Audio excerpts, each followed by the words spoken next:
اور بھی نیچے کر کیبل سائڈ پہ رکھ دیں، کیبل سائڈ پہ رکھ دیں، رکھ دیجیے.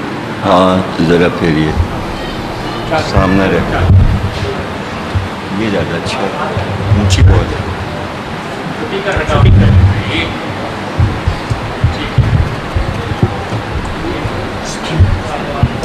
ہاں یہ صحیح.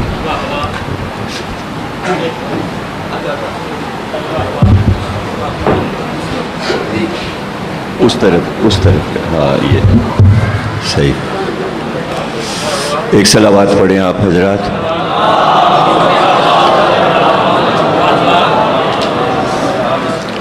ایک سورہ فاتحہ ثقلین گھلو صاحب کی والدہ مرحومہ کے لیے پڑھیں آپ.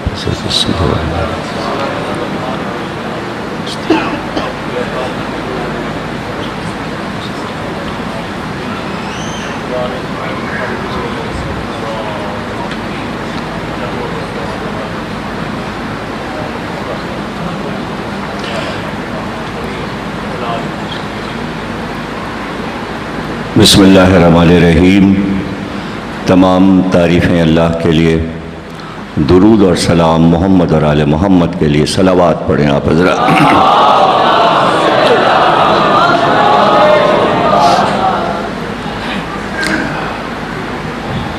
جناب علامہ ثقلین گھلو صاحب کی والدہ مرحومہ کے انتقال کی خبر معلوم ہوئی تو یوں بھی ان کے پاس تعزیت کے لیے ہمیں آنا تھا، اور مجلس چہلم کے موقع پر ظاہر ہے یہ مجلسیں ایصال ثواب کی جو ہوتی ہیں وہ تعزیتی کلام ہوتا ہے، اور ہم چونکہ پرانے آدمی ہیں تو پرانی باتوں کو چھوڑ نہیں پا رہے. اب نئے زمانے میں تو پرانی باتوں کا لوگوں کو علم ہی نہیں ہے. ہمارے یہاں لکھنؤ میں یہ دستور تھا، ایصال ثواب کی مجلس کسی مرد کی ہے تو پھر ایسی شخصیت چنتے تھے چاردہ معصومین میں عمر کے اعتبار سے. اس طرح ثقلین گھلو صاحب نے علم حاصل کیا ہے. جدید علوم اور طریقے سے حاصل کیے جاتے ہیں. وہ طریقہ کار یہ ہوتا ہے کہ کپڑے تو علماء کے ہوتے ہیں، اندر علم نہیں ہوتا. تو کپڑوں سے عالم نہیں بنتا. علم تو بقول مولا علی کے کہ زبان کھلی اور انسان پہچانا گیا.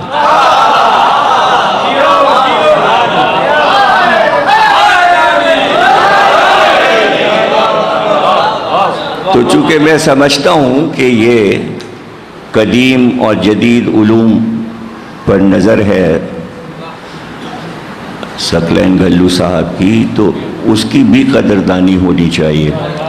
اور وہ جتنی بھی تھکاوٹیں اور یہ سب ہیں، میں نے سب لندن سے آیا، پھر ملتان آیا، ملتان سے پھر اسلام آباد، اور پھر یہاں میں نے کہا جانا ہے، گرمی ہو کچھ بھی ہو تھکاوٹ ہو پہنچنا ہے، اور کچھ کلمات تعزیت کے ادا کرنے ہیں. موضوع میں نے آپ کو بتا دیا ہے، اسی پہ بات کریں گے. اب آپ کی مرضی ہے، چپ بیٹھیے، بولتے رہیے، ساتھ دیجیے، مجھے ان سب چیزوں کی کوئی پرواہ نہیں ہوتی. میں تو اپنی بات کرتا ہوں اور وہ ریکارڈ ہو رہی ہوتی ہے، چونکہ میرا ریکارڈ کرنے والا ساتھ چلتا ہے، اور وہ فوراً یوٹیوب پر یا فیس بک پہ وہ چیز پورے ورلڈ میں پہنچ جاتی، اس لیے کہ سب انتظار میں بیٹھے ہوتے ہیں کہ اس ہفتے کیا کہا. تو وہ آپ ذریعہ ہیں، بات کہیں اور پہنچے گی. دیکھیے قرآن کی تلاوت سب کرتے ہیں، لیکن بہت سے رموز قرآن کے ایسے ہیں کہ جو لوگوں کو نہیں معلوم ہوتے. تو اسی طرح میں آپ کو یہ بتا دوں کہ مرد اور عورت اس طرح ہیں جیسے ایک بیل گاڑی کے دو پہیے. گاڑی نہیں چلتی بغیر دو پہیوں کے، تو دونوں لازم و ملزوم ہیں. تو اللہ نے جہاں انبیاء کا ذکر کیا ہے قرآن میں، وہاں کل 18 عورتوں کا ذکر کیا ہے. پورے قرآن میں 18 عورتوں کا ذکر ہے، اور اس میں سے ایک عام ذکر ہے، اسی میں اچھی عورتیں بھی ہیں اور بری عورتیں بھی ہیں. یعنی قرآن نے دونوں پہلو انسانیت تک پہنچا دیے سرکار کی زبان سے اور اپنے وحی کے ذریعے. اس میں 6 عورتیں ایسی ہیں کہ جو انتہائی مذمت کے ساتھ جن کا ذکر ہوا، اور باقی سب کی تعریف ہوئی. تو اب اسے اندازہ کیجئے کہ قرآن کی نظر میں یعنی 12 کی تعریف ہوئی اور 6 کی مذمت ہوئی.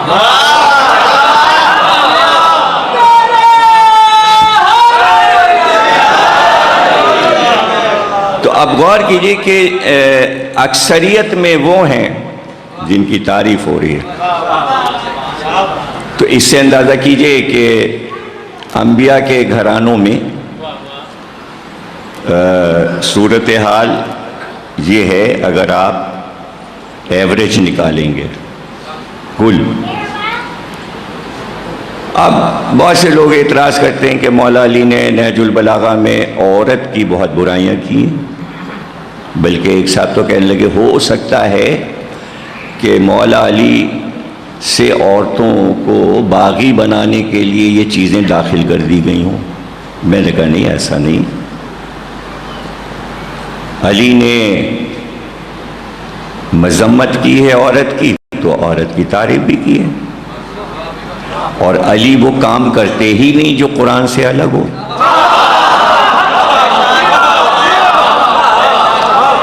جیسا قرآن کرے گا ویسا علی کریں گے. تو قرآن نے اچھی عورتوں کی تعریف کی اور بری عورتوں کی مذمت کی، اور وجہ بھی بتا دی کہ ہم ان کی مذمت کیوں کر رہے ہیں. اور ایک اور خاص بات قرآن نے یہ بتا دی کہ مذمت کرنے کے بعد ان عورتوں کو مخاطب ہو کر یہ بھی کہہ دیا کہ تم آسیہ اور مریم جیسی کیوں نہیں بنتی. تو سیرت کا نمونہ بھی چھوڑ دیا. ان 18 عورتوں میں جو میں نے آپ سے کہا نا رموز، یعنی جن پر تلاوت تو لوگ کرتے ہیں، جن چیزوں پہ نظر نہیں ہوتی، میں وہ آپ کے سامنے ہائی لائٹ کرتا چلا جاؤں گا. تو اسے ریسرچ ورک کہہ لیں، اسے جو کچھ بھی کہہ لیں، کہ سامنے رکھ کے چیز کو دیکھا جائے. 18 عورتوں میں کیا یہ حیرت کی بات نہیں ہے کہ صرف ایک عورت کا نام لیا قرآن نے؟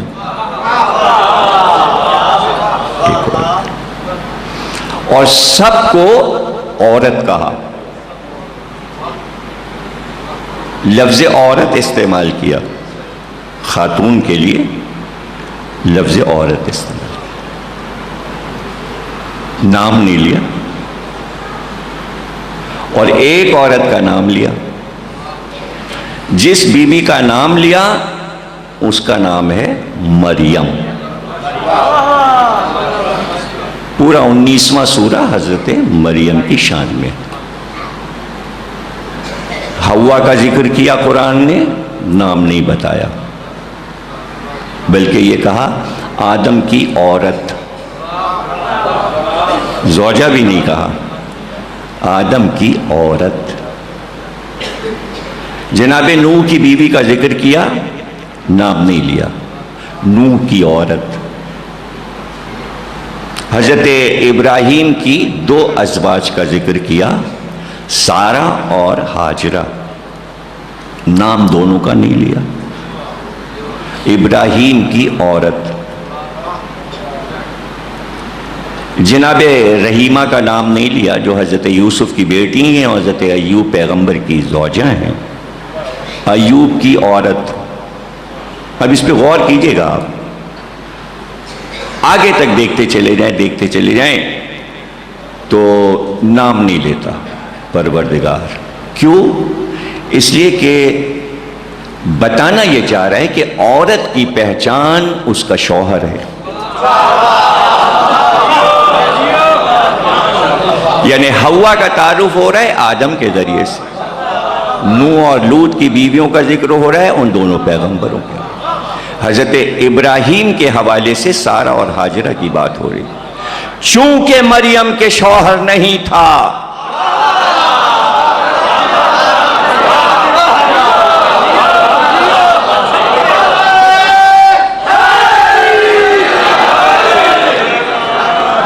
چونکہ شوہر کے مریم۔ تو اب اس سے اندازہ کریں کہ وہ عورتیں جو نبی کے گھر آئی ہیں تو نبی اللہ والا ہے، گویا اللہ کی نظر میں یہ بیاہ کر آنے والی بہویں ہیں۔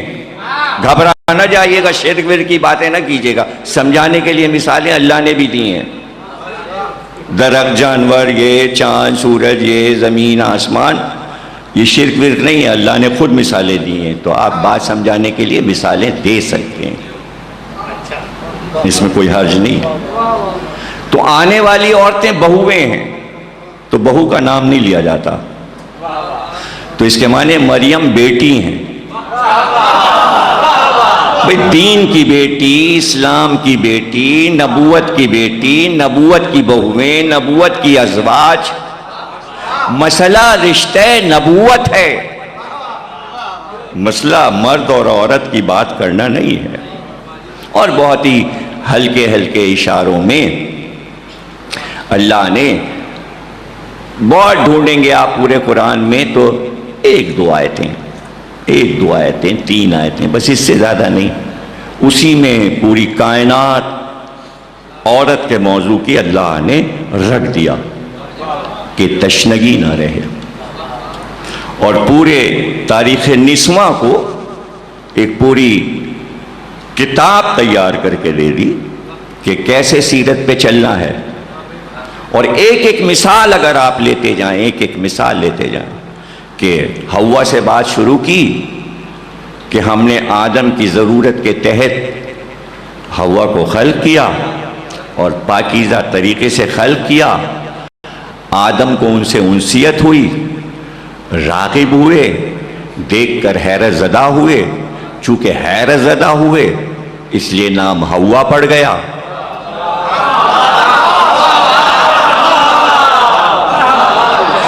تو آج تک اردو زبان میں، فارسی میں، سب میں یہ محاورہ ہے کہ تم نے تو فلاں چیز کو حوا بنا دیا،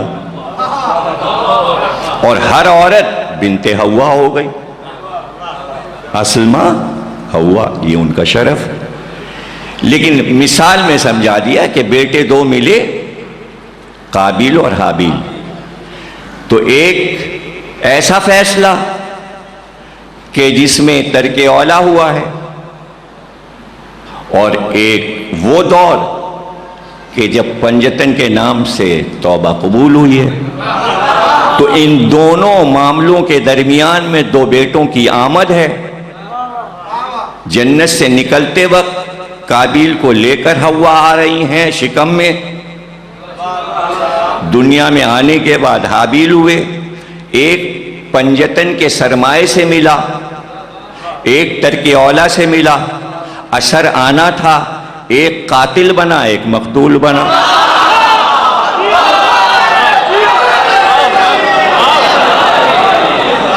یعنی یہاں سے انسانیت میں نسواں کی تاریخ کو اللہ نے شروع کر دیا. اور اسی طرح جب حضرت نوح کی تعریف کی اللہ نے تو اس میں سمجھا دیا کہ ایسا بھی ہوتا ہے اور ایسا بھی ہوگا کہ بھلے عظیم نبی ہی کیوں نہ ہو، لیکن عورت کے دل میں اگر نبوت کی محبت نہیں آ رہی اور نبی کی محبت نہیں آ رہی تو ہم چھپائیں گے نہیں بات کہ نبی کے گھر آنے کی ہے، چھپا لو. اگر عورت شوہر کے ساتھ خیانت کرے گی تو اس کا بھی ذکر کر کے کہیں گے یہ تمہاری اہل نہیں ہے.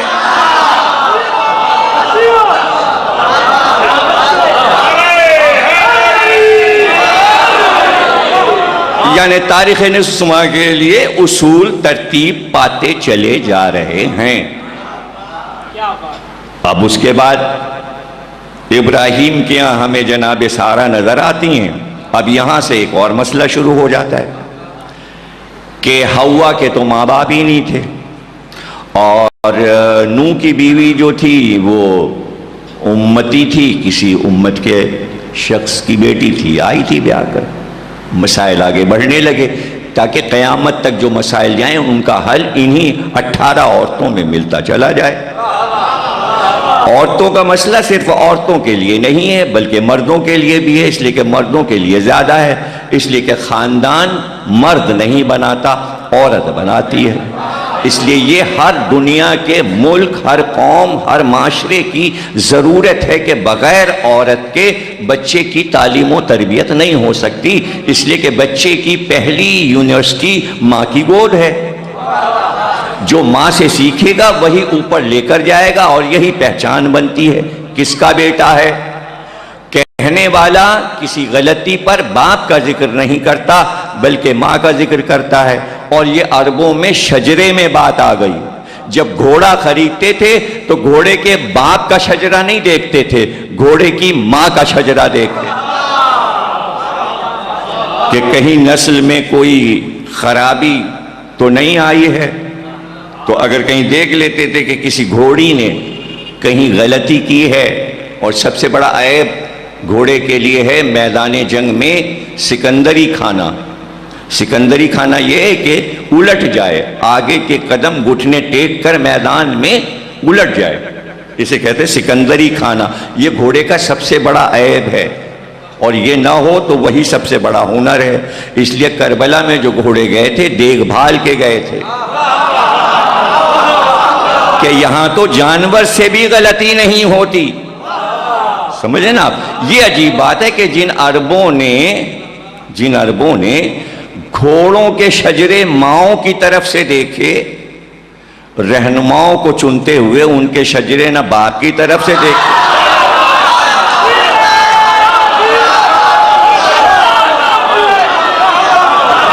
بس چوک ہو گئی ہے، غلطی ہو گئی. حالانکہ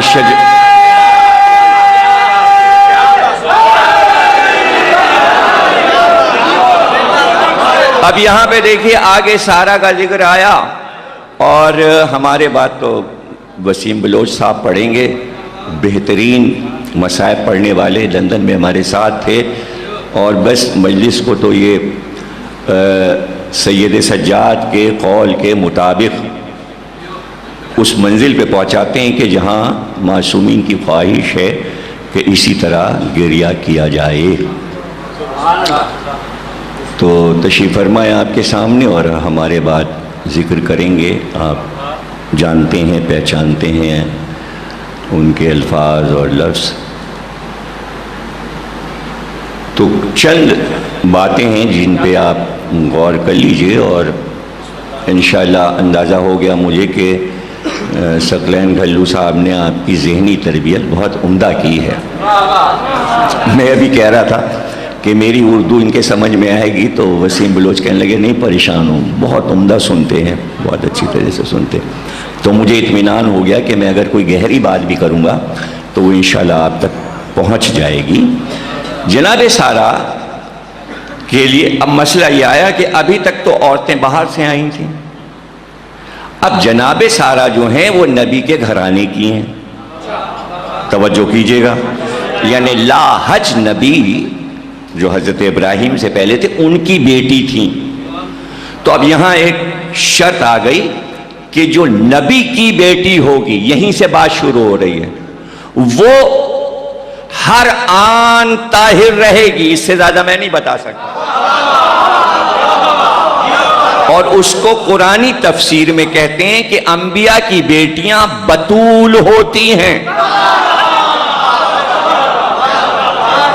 دیکھیے، انبیاء کی بیٹیاں بتول ہوتی ہیں. کیوں؟ اس لیے کہ اب جو سلسلہ نبوت کا چلے گا تو 1,24,000 انبیاء سب سارا کی نسل میں آئیں گے. بھائی وہ شاخ دوسری ہے سرکار کی، وہ اسماعیل سے چلے گی. اس میں حضرت اسماعیل اور پھر ہمارے سرکار دو عالم، بیچ میں انبیاء نہیں. لیکن سارا سے جو نسل چلے گی وہ مسلسل جناب اسحاق نبی، یعقوب ان کے بیٹے نبی، ان کے بیٹے یوسف نبی. اب یہ نسل بڑھتی چلی جائے گی، بڑھتی چلی جائے گی. اور اس طرح یہ داؤد و سلیمان و یحییٰ اور زکریا اور حضرت عیسیٰ پہ ختم ہوگی. انہیں کہا جائے گا انبیاء بنی اسرائیل. تو اللہ نے احتیاط رکھی کہ اتنے بہت سے انبیاء کی ماں کیسی. اب ایسی ہو کہ اللہ نے اہل بیت کہہ کر جناب سارا کو مخاطب کیا. یہ نہیں بتایا کس کے اہل بیت. اللہ جب کہتا ہے اہل بیت تو وضاحت نہیں کرتا کس کے اہل بیت. اب اس پہ غور کرتے رہیے گا، حدیث قصہ پڑھیں گے تو آپ کو پتہ چلے گا اس میں اللہ نے یہ نہیں کہا محمد کے اہل بیت، بقا اہل بیت. اس کے معنی یہ کہ اللہ کہتا ہے میرے اہل بیت.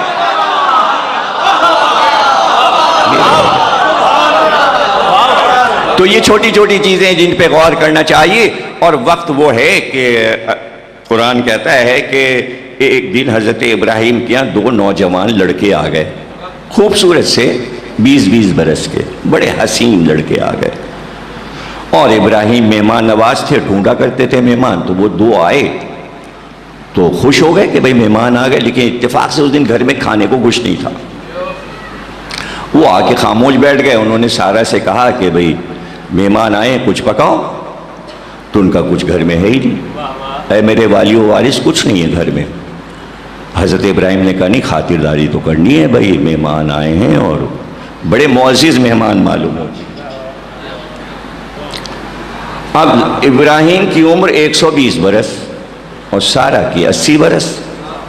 خالہ کی بیٹی ہیں، ابراہیم کی خالہ کی بیٹی ہیں سارا اور نبی کی بیٹی ہیں. تو گھر میں بڑے آداب اور علم سب چیزیں موجود ہیں دونوں طرف سے. تو انہوں نے سارا نے کہا تھا کہ بھئی بچہ تو اب کیا ہوگا بڑھاپے میں، ایک بکری کا بچہ لا دو، اسے ہم پال لیں گے، اس سے دل بہل لے گا. اب اس سے بیٹے کی طرح محبت کرنے لگی تھیں. دیکھا کہ شوہر یہاں پر مہمانوں کے لیے پریشان ہے.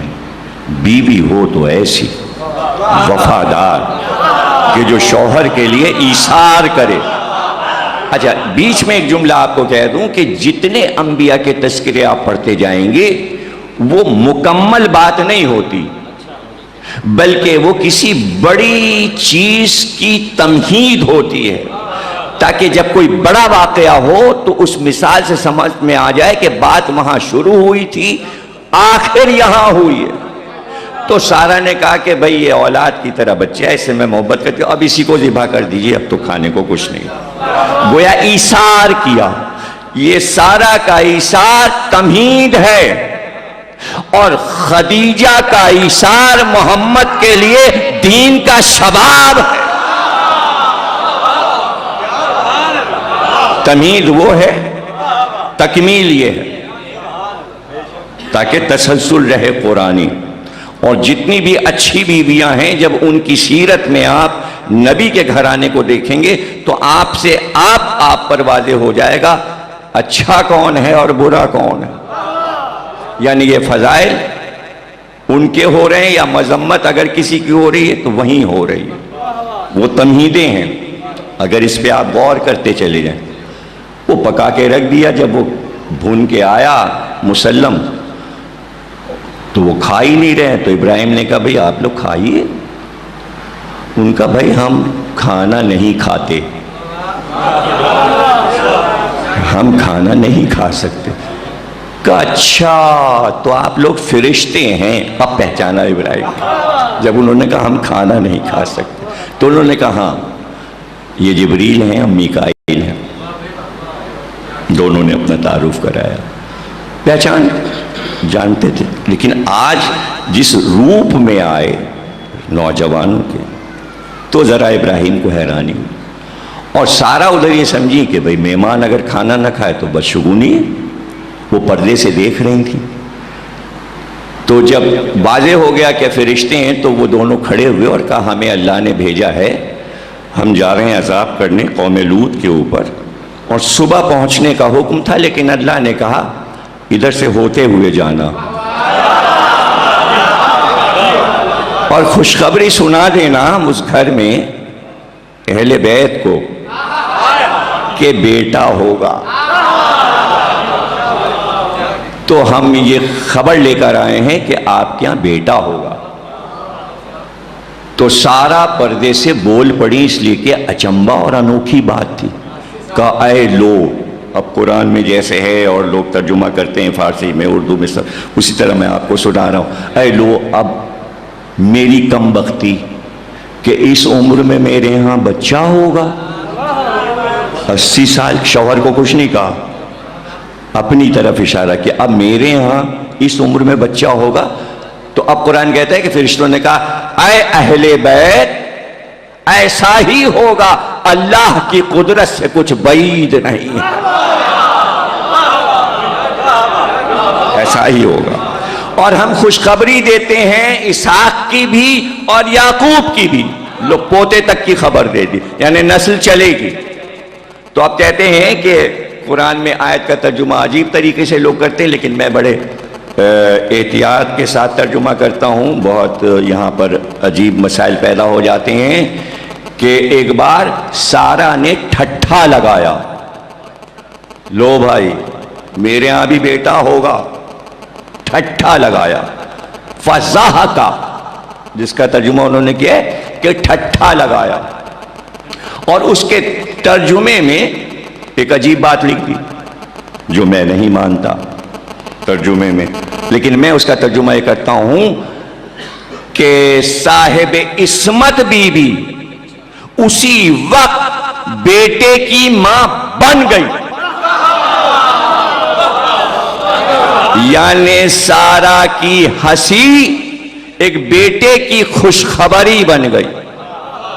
توجہ کیجئے گا، کہیں ہنسی بیٹے کی خوشخبری بن جاتی ہے اور کہیں مسکراہٹ فرزند کی خوشخبری بن جاتی ہے. رسول کا آخری وقت ہے، جناب سیدہ سرحانے بیٹھی، دیکھا بہت اداس ہیں. شیعہ سنی سب نے اس روایت کو لکھا، بہت اداس ہیں. تو آپ مڑے اور کہا زہرا کیا تم اس بات پہ خوش نہیں ہو کہ تمہارا باپ محمد ہے؟ بی بی چپ رہی. پھر کہا کیا تم اس پہ خوش نہیں ہو کہ تمہارا شوہر علی ہے؟ بی بی چپ رہی. کہا کیا تم اس پر خوش نہیں ہو کہ حمزہ اور جعفر جیسے شہداء تم میں سے ہیں؟ بی بی چپ رہی. کیا تم اس پر خوش نہیں ہو کہ حسن اور حسین تمہارے بیٹے ہیں؟ بی بی خوش رہی. کچھ دیر رکے رسول اللہ اور چہرے کو دیکھا. اس کے بعد کہا کیا تم اس پر خوش نہیں ہو کہ مہدی تمہاری نسل سے ہوگا؟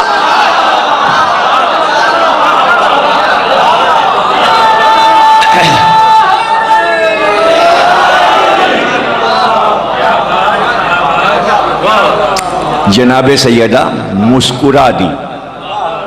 جناب سیدہ مسکرا دی.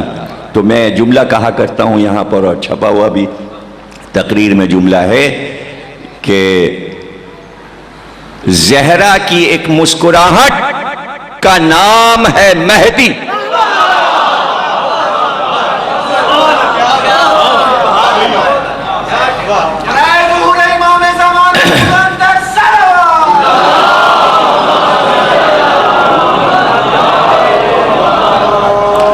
اور کیا آپ نے یعنی خوشخبری ملنے کے بعد اظہار خوشی کا، یہ بھی اللہ کو پسند ہے.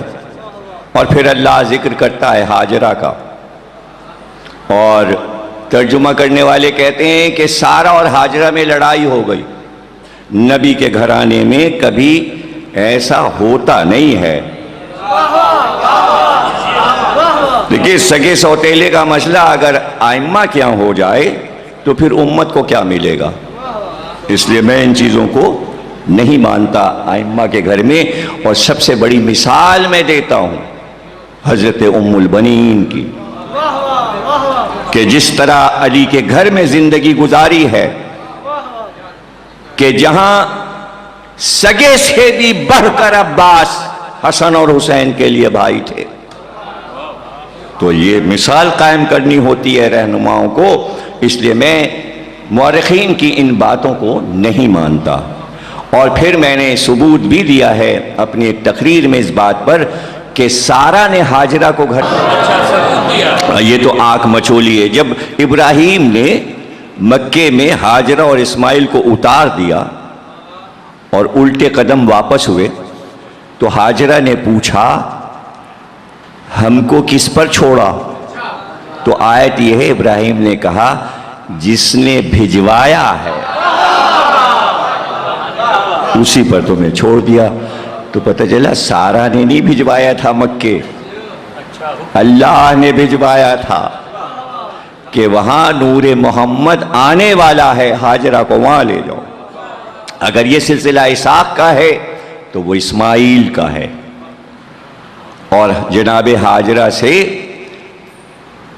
صرف اسماعیل ایک نبی اور نسل میں آخری نبی سرکار دو عالم. بیچ کا دور جو ہے عیسیٰ سے حضرت رسول خدا تک 600 سال جو ہیں وہ دور فطرت ہے. فطرت یہ کہ نبی تو ہوگا لیکن تقیے میں ہوگا، عوام کو نہیں معلوم ہوگا. اور اگر اس تعداد کو ملایا نہ جائے تو 1,24,000 نہیں ہوتے. تو کچھ انبیاء ایسے ہیں جن کی خبر مسلمانوں کو نہیں ہے لیکن ہم کو ہے، ہم کو ہے. اور چونکہ تقیے میں ہیں اس لیے ہم بھی ان کا نام تقیے میں رکھتے ہیں. نام کیوں بتائیں؟ اور نبی کہتے ہیں نبا یعنی خبر آئے، جہاں مسلسل خبر آ رہی ہو وہیں نبوت ہوگی. اور نبوت کے لیے شرط یہ بھی ہے کہ عورت رسول نہیں ہو سکتی لیکن نبی ہو سکتی ہے، اس لیے کہ خبر آ رہی ہے. مادر موسیٰ پہ بھی خبر آئی، اوحینا الی ام موسیٰ، ہم نے مادر موسیٰ پہ وحی کی.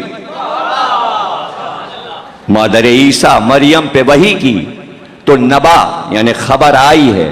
تو جب مادر موسیٰ اور مادر عیسیٰ پر اللہ کی خبر اور وحی آ سکتی ہے تو آگے تک آنا ہے، آگے تک آنا ہے. ورنہ حضرت آمنہ بنت وہب کو یہ کیسے پتا کہ نبی آنے والا ہے؟ اور جو فقر کائنات ہے جب تک ماں کو نہ بتایا جائے تو زمانے کو کیا بتایا جائے کہ نبی آیا ہے؟ اس لیے کہ عیسیٰ کی خبر مریم کو بتا دی گئی تھی کہ جو بیٹا آنے والا ہے یہ نبی ہوگا، تو وہی کے ذریعے بتایا گیا. تو عیسیٰ سے تو سرکار افضل ہیں، تو ماں بھی سرکار کی مریم سے افضل ہوں گی. اور جو ولی ہوتا ہے، وصی ہوتا ہے، اس کی ماں بھی مثل انبیاء کی ماں کے ہوتی ہے. اگر الہام یا وحی نہ ہو تو کسی کو کیا پتا کہ یہ کعبے کی دیوار ٹوٹے گی اور ہمیں اندر جانا ہے؟ یہ نبا ہے، یہ خبر ہے جو آ رہی ہے اور سب کچھ تقیے میں ہے. بیان کرنا چاہیں تو آپ کر دیں، تقیے کا دور ختم ہو گیا. لیکن اتنی معرفت کس کے پاس ہے؟ اب رہ گیا کہ دیکھیے جس طرح حوا کا ذکر کیا، سارا کا ذکر کیا، ہاجرہ کا ذکر کیا، اسی طرح بلقیس اور زلیخا کا بھی ذکر کیا. لیکن دونوں میں تھوڑا سا فرق ہے. وہاں بھی محبت کا واقعہ ہے، یہاں بھی محبت کا واقعہ ہے. وہاں بلقیس کو حکمت دے دی، یہاں زلیخا کو بھی حکمت دے دی، لیکن کچھ دیر لگی یہاں، وہاں فوراً ایمان لے آئیں، یہاں کچھ دیر لگی، اور دیر لگتے لگتے یوسف جب بادشاہ ہو گئے اس کے بعد زلیخا بوڑھی ہو گئی، پھر اللہ نے اپنے عجائبات دکھائے کہ بھائی پوچھا یوسف نے کہ تم نے کیوں مجھ سے عشق کیا؟ تو زلیخا نے کہا کیا کروں، عورتوں میں مجھ سے زیادہ خوبصورت کوئی نہیں تھا، مردوں میں تم سے زیادہ حسین کوئی نہیں تھا، اس لیے عشق ہو ہی گیا۔ کہا صرف میرے حسن سے عشق کیا؟ تو اے زلیخا اگر تو نبی آخر محمد کو دیکھتی تو تیرا کیا عالم ہوتا؟ جیسے ہی یہ کہا زلیخا نے کہا کیسا نام لیا ہے کہ دل میں محبت آئی، دل میں محبت آ ہی گئی۔ اب اللہ نے کہا کہ بن دیکھے محبت کا اقرار کیا ہے، میرے حبیب کو اس نے دیکھا نہیں، اس کے سلے میں جوانی پلٹا دو۔ اب جو جوانی پلٹی تو یوسف حیران ہو گئے، یہ ہے زلیخا، کبھی دیکھا ہی نہیں تھا زلیخا کو، اس لیے کہ نبی تھے، اور اب تو سامنے دربار کے ہی تو واقعہ ہوا تھا ایسا۔ تو اب پیچھے 40 دن زلیخا نے منع کیا میں تو شادی نہیں کرتی۔ 40 دن کے بعد اللہ نے دل میں ڈالا، تو کہتے ہیں کہ 40 دن میں یوسف پہ وہ گزر گئی جو زلیخا پہ 40 برس میں گزری۔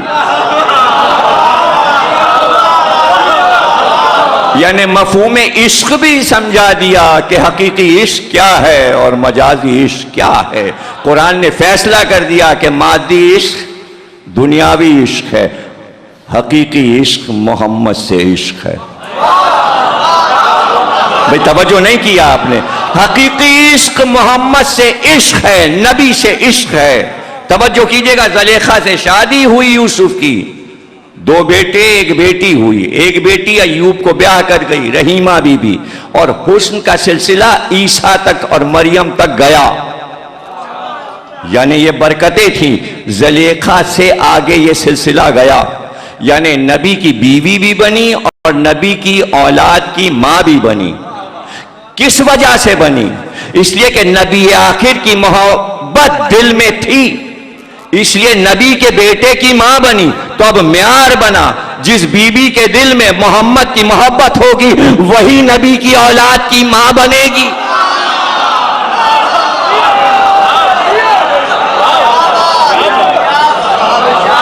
یہ شرف خدیجہ کو مل گیا۔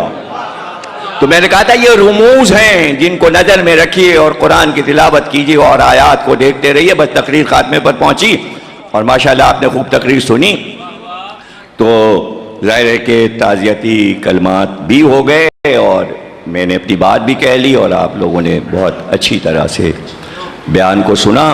اب بیان تو ایسا ہے کہ 40 تقریریں میری ہیں حقوق نسواں پہ، تو وہ 40 کو سمیٹ کے میں 30 منٹ میں تو نہیں کر سکتا نا، تو وہ سب یوٹیوب پہ پڑی ہوئی ہیں اور چھپ بھی رہی ہیں، کچھ چھپ چکی ہیں، چونکہ حقوق نسواں کا ایک مسئلہ پاکستان میں چلا تھا تو اس پہ میں نے مسلسل 4 اشرے پڑھے۔ اور پوری سرکش یہودی قوم پوچھ رہی ہے بچہ کہاں سے لائیں؟ اللہ کہہ رہا ہے مریم بات نہیں کرنا، تم معصومہ ہو، انہیں منہ نہیں لگانا۔ تو جب معصومہ منہ نہ لگائے تو قوم کی تباہی ہے، جیسے یہودی تباہ ہوئے۔ اب پڑھ لیجئے آپ تمام حدیثوں کی کتابیں، مولا علی سے کہا تھا امتیوں نے کہ ہماری معافی کرا دو، حالانکہ پردہ پڑا تھا، جناب سیدہ نے منہ دیوار کی طرف کر لیا۔ بھائی خود بات نہیں کی کہ ابو الحسن ان سے کہہ دیجئے کہ انہوں نے مسجد میں میرے بابا سے یہ حدیث سنی ہے کہ جس نے فاطمہ کو اذیت دی اس نے محمد کو اذیت دی، جس نے محمد کو اذیت دی اس نے اللہ کو اذیت دی، اور ان سے پوچھو کو اللہ کی اذیت دینے والا کون ہوتا ہے؟ ہاں مجھے اذیت دی گئی، ہاں مجھے اذیت دی۔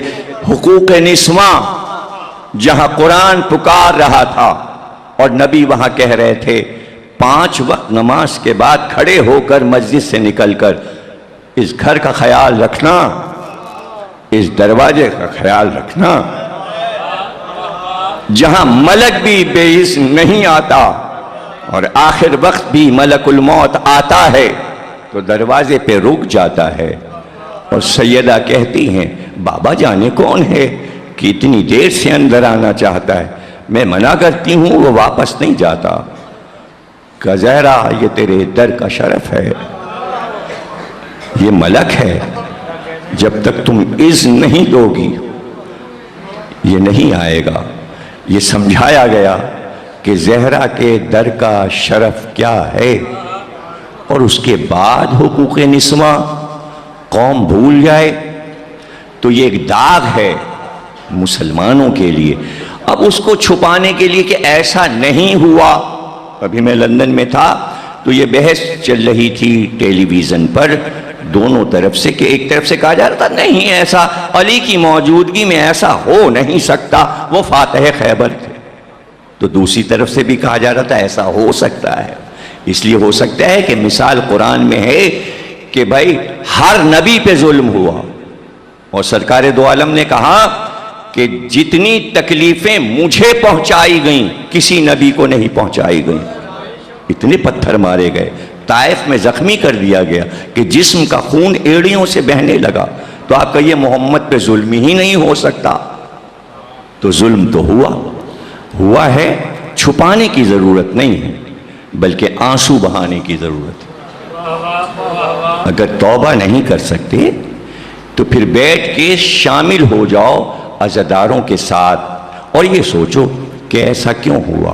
اور میں نے اکثر کہا ہے کہ اگر مدینے میں زہرا کا گھر نہ جلتا تو کربلا میں زینب کا خیمہ نہ جلتا۔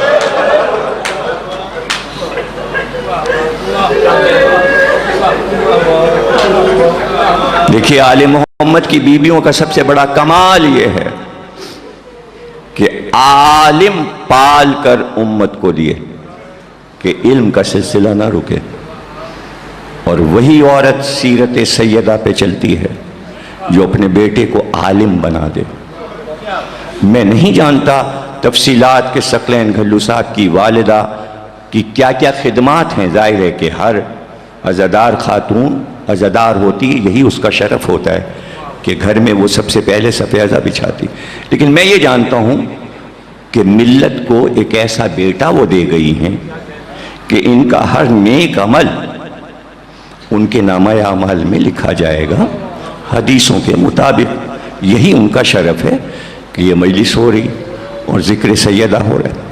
ابھی میں لدھیال میں بھی ایک تقریر میں فرمائش تھی تو میں نے ایک تقریر میں حضرت زینب کا ذکر کیا تھا، لیکن کرتے ہوئے دل لرزتا ہے، لفظ ملتے نہیں، لوگ کرتے چلے جاتے ہیں لیکن میں اس طرح ذکر نہیں کر پاتا۔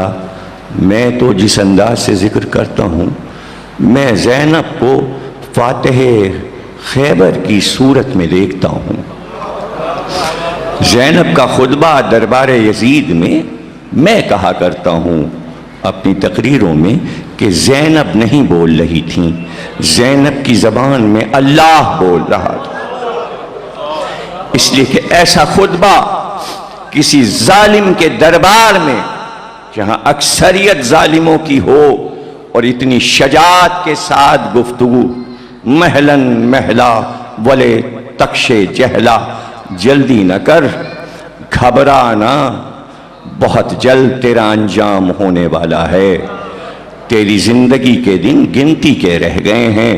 جس کو تو سلطنت سمجھ رہا ہے یہ سلطنت نہیں ہے، یہ مہلت ہے، یہ تجھ کو مہلت دی گئی ہے، جیسے اللہ نے شیطان کو مہلت دی۔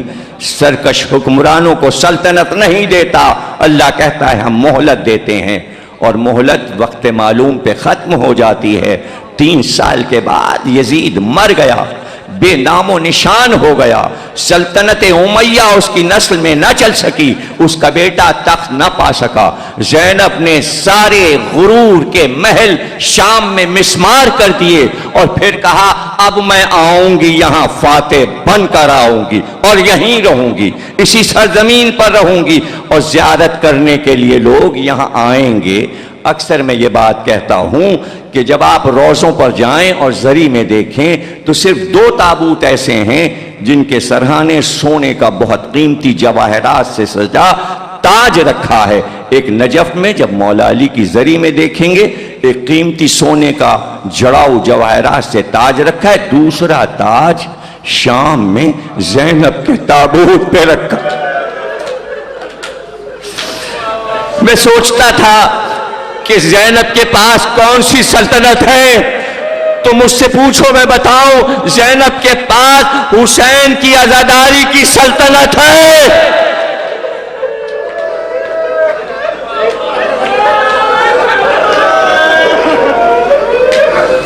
آمین العدل, کیا یہی ہے تیرا عدل کہ بناتے عبد المطلب بندھے ہاتھوں سے تیرے سامنے دربار میں ہوں؟ بھول گیا وہ دن جب تیرا دادا میرے جد کے قدموں سے فتح مکہ پہ لپٹا ہوا تھا اور رحم کی بھیک مانگ رہا تھا, اور میرے نانا نے طلقاء کہہ کر تم لوگوں کو آزاد کر دیا. اے آزاد کر دے رسول کی اولاد, تیری یہ مجال کہ تو نے سیدانیوں کو دربار میں بلایا. اور زانیہ کے فرزند یزید کا سر جھک گیا اس لیے کہ بی بی شجرے کو کھول رہی تھی. جب کوئی خاتون کسی کے شجرے کو چیلنج کر دے تو اس کے پاس معذرت نہیں ہوتی. اب سمجھ میں آیا کہ زینب کو لے کر حسین کربلا کیوں آئے تھے. ایک جملہ ہے, میری 2 کتابیں حضرت زینب پہ چھپ چکی ہیں. اس سال ایک کتاب جناب ام کلثوم کی سوانح حیات 550 صفحے کی آئی ہے. میں نے اس کتاب کو شروع کیا ہے قرآن کی جس آیت سے, میں وہ سناتا ہوں. چھوٹی سی آیت ہے جس میں اللہ کہتا ہے, سورہ قصص کی آیت ہے, کہ فرعون اور فرعونیوں کو یہ شعور ہی نہیں تھا کہ موسیٰ کے ساتھ موسیٰ کی بہن بھی آ رہی ہے. اس کے بالکل سامنے میں نے لکھا ہے کہ یزید اور یزیدیوں کو یہ شعور ہی نہیں تھا کہ حسین کے ساتھ حسین کی 2 بہنیں.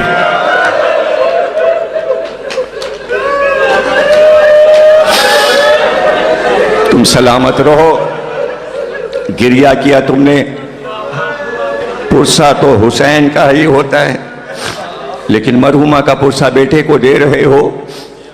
یہ منزل ایسی ہے کہ بیان کرتے ہوئے دل تھراتا ہے کہ جہاں پورے دربار پہ موت کی خاموشی طاری تھی, حضرت زینب کا خطبہ سن کر جواب نہیں تھا ظلم کے پاس کہ زینب کے خطبے کا جواب دے سکے. اس لیے اس نے خیزران کی چھڑی لے کر ایک بار چھڑی سے اس خان پوش کا پردہ ہٹایا اور حسین کا کٹا ہوا سر نظر آیا. گویا زینب کو یہ جواب دے رہا تھا. جب جواب نہیں ہوتا تو اسی طرح ظالم جواب دیتا ہے, لیکن ظلم اجاگر ہو جاتا ہے. زینب دیکھ رہی تھیں وہ بھائی جس کے لیے, جملہ سن لو, ماں نے چلتے وقت وصیت کی تھی کہ زینب اب میرے بعد حسین کے لیے تم ہی ہو. ایک ایک جملے پر بہت ہی دل کی گہرائیوں سے اپنے پاس رکھو. زینب, میں نے حسین کو حجرے سے اس وقت باہر نہیں نکالا جب کبھی دھوپ تیز ہوتی تھی. جب کبھی میں حسین کو لے کے نکلی ہوں تو میں نے اپنی چادر حسین پہ ڈال لی. اور ایک اور جملہ کہا کہ کبھی اگر حسین لڑکھڑا کے گرنے لگتے تھے تو زہرا پہلے زمین پہ گرتی تھی اور حسین کو گود. اے زینب, حسین کہیں گرے نہ, وصیت کے مطابق بہن دیکھ رہی تھی اور بھائی گھوڑے سے ڈگمگا. 2 جملے سن لو. گریہ ہو چکا, مصائب ہو گئے, اور ابھی میرا بھائی وسیم مصائب پڑھے گا. وہ ہم سے بھی اچھے مصائب پڑھتا ہے, میں کیا پڑھوں گا. ابھی آپ اور گریہ کریں گے. 2 جملے سن لو. ایک بار اس نے چھڑی اٹھائی خضران کی میں یہ نہیں بتاؤں گا اس نے کیا کیا، میری زبان سے ادا نہیں ہو پاتے جملے، ہاں اس کے جملے بتاؤں گا اس نے کیا کہا عمل کر کے۔ اس نے کہا ابا عبداللہ تمہارے دانت بڑے خوبصورت ہیں۔